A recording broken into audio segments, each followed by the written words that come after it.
lahat-lahat, nagkakahalaga lang po ng 5 million pesos. Walang kakabog-kabog, 5 milyon talaga. Mga ka-idol, 5 milyon lang naman ang naibahagi ni Rosemar kay Diwata Fares Overload. Kilala niyo ba yan? Si Diwata na yan? 'Di ba? Napapanood ko lang talaga siya sa mga vlog ang dami kasi nagba-vlog sa kanya. So ibig sabihin ang dami talagang kumikita, 'di ba? Dahil sa kanya. So sumisikat siya dahil sa mga vlogger. Napapanood ko siya at yung mga trending niya, mga upload, no, nakikita ko, lagi nga siyang pinapatalsik o pinapaalis, no, dahil doon sa mga pwesto niyang nakukuha, hindi daw yun pwede. Basta marami ako napapanood na ganyan, Then napanood ko din yung mga iba niyang video na sa ilalim ng tulay natutulog. Ang unang laman ng kahon natin. Ayan, so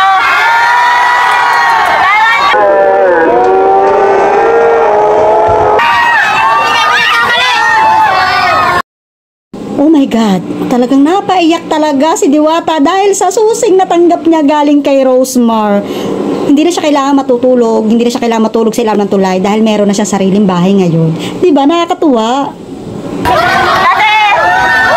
Kasi nabalitaan ko na nagpapahinga lang daw siya dito sa sasakyan, kaya ayan.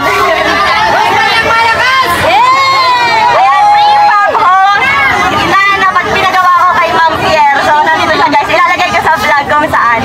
And next naman, ready ka na ba sa next kahon natin na magpapabago ng buhay mo? Ready ka na ba sa next kahon? Ready ka na ba sa next kahon, di ba? Yung bahay na pangarap ko. Ready ka na ba sa next kahon natin? Ayan, pakitaas nga lang, Syra. So, ayan. Ito na yung next natin na kahon. So pero isipin nyo ngayon, diba isang araw na bigla na lang siyang yumaman dahil sa 5 milyon. 5 milyon lang naman ang binigay ni Rosemar. Diba? At nagpahabol pa. Pinapili pa siya sa 2 kahon kung anong gusto. Wow! Diba? May 1 milyon na naman ang binigay. At nagpahuli pa ba? Binigyan pa rin siya ng isang aso na nagkakahalaga ng 250,000. Saan ka pa? Sino pang negosyante magbibigay ng 5 milyon sa isang nagtitinda lang naman ng Fares Overload? At sinasabi pa nga ng mga ibang nakikita ko sa comment section ng ibang mga netizen na gaya-gaya si Rosemar sa pagtitinda ng pares dahil nga, 'di ba, pares Diwata ay sikat. So ngayon, kahit na hindi na nga magtinda si Diwata, 'di ba? Makita nyo naman, 5 milyon, pwede na siya mag-travel kahit hindi na siya magtinda ng pares, 'di ba? So marami naman sila natulungan dahil yung mga alam nyo na, ang hirap maghanap ng trabaho diyan sa Pilipinas. Isipin nyo ilan ang mga empleyado ni pares ni Diwata, umaabot daw sa 100, yung narinig ko 100, ay yung kay Rosemar umaabot na ng 50, 80, o diba, ang dami na natutulungan tao na walang trabaho. Kaya sa isang negosyo wala naman dyan inggitan, swertihan lang talaga kung sino talaga yung mabili, at nasa tao rin naman kung saan pupunta at saan kakain, diba. Ako sa totoo lang, aaminin ko, tumanda na ako ng ganito, hindi ko pa natitikman kung ano ang lasa ng pares. Kaya pag umiyak ako ng Pilipinas, titikman ko talaga kung ano ang lasa ng pares na yan talaga.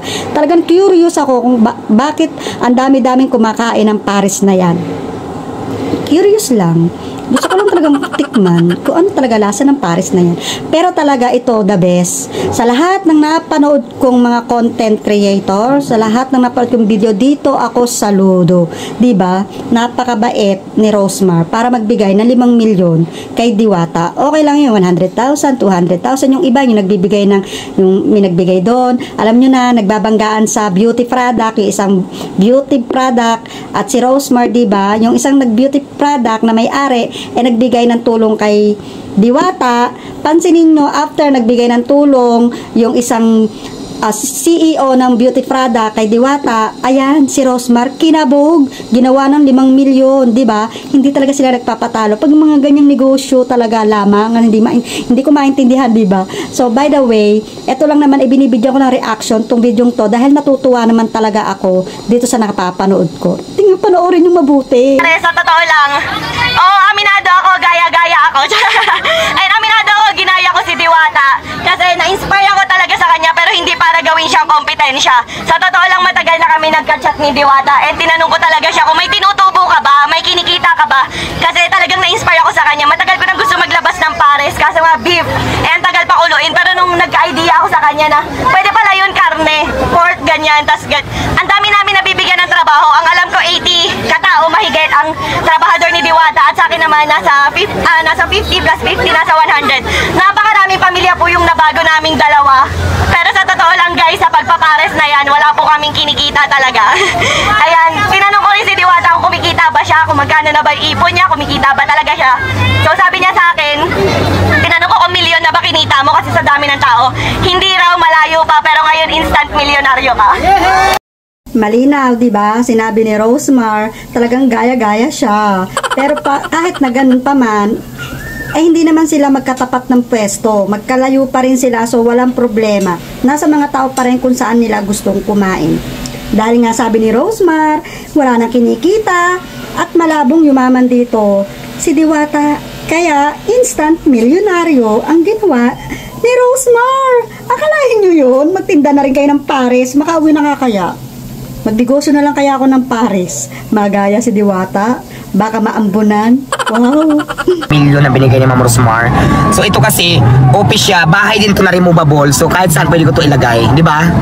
So ayan, tingnan mo, hindi na po ako hindi na po ako mag rent, dito na po ako matutulog. Napakaganda na nito. Kama ang ilalagay ko dito.